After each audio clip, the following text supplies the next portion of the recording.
अस्सलामुअलैकुम वरहमतुल्लाहि वबरकातुहू। नाज़रीन मोहतरम, मैं हाफिज मान रिजवी आपकी खिदमत में एक नए वीडियो के साथ हाजिर हूँ। तमाम दोस्तों से गुजारिश है कि यार ये वीडियो मुकम्मल देखिएगा। इस वीडियो के अंदर दो बातें मैंने आपको बतानी है।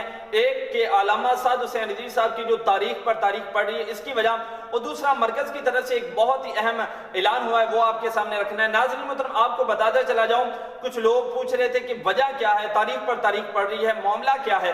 तो मैं आपको बताता चला जाऊँ कि कभी जज की गैर हाजिरी और कभी चीफ सेक्रेटरी की गैर हाजिरी और अब जो है वो हुकूमती वकील की गैर हाजिरी, आप क्या समझते हैं कि ये इत्तेफाक है? नहीं, बिल्कुल भी इत्तेफाक नहीं है। ये हुकूमत की एक सोची समझी हुई चाल है।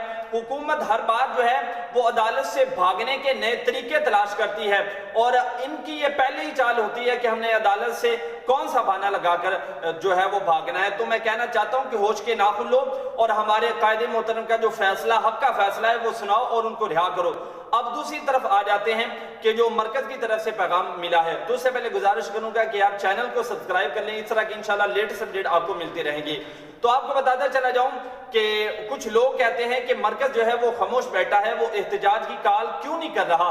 तो उनको एहतजाज की कॉल करनी चाहिए, मैदान के अंदर आना चाहिए। तो एक बहुत ही अहम बात मैं आपको बताते चला जाऊं, काफी कारकुनान जो है वो जोश के अंदर अपने जो होश होते हैं वो खो बैठते हैं और ऐसा कदम उठा देते हैं कि वो तहरीक के लिए नुकसानदेह होता है। आपको बताता चला जाऊं, गुज़श्ता दिनों के अंदर मरकज के अंदर जो है वो कॉन्फ्रेंस हुई और उसके अंदर जो है अल्लामा गुलाम अब्बास फैजी साहब जो कि मरकज़ शुरा के रुकन है, उन्होंने ये बात वाज़ेह कर दी है। उन्होंने कहा कि हमें मजबूर ना करो कि हम जो है वो दोबारा जो है वो मैदान के अंदर आए, और फिर ये जब हम दोबारा मैदान के अंदर आएंगे तो ये सारा जो नुकसान होगा और सारा कुछ जो भी मामलात होंगे इसकी सारी जिम्मेदारी जो है वो हुकूमत पर होगी। उन्होंने कहा कि ये जो हमने सरों पर इमामा बांधा हुआ है, ये इमामा नहीं बल्कि हमने अपने सरों पर कफन बांधा हुआ है और हम किसी वक्त भी इस कफन को लेकर मैदान के अंदर आ सकते हैं। तो हुकूमत होश के नाखुन ले, हमें मजबूर ना करे, कहीं ये ना हो कि हम ऐसा कदम उठा दें आपके लिए बाद में मुश्किलात बने। तो पहले ही हमारे कायदे मोहतरम को रिहा करो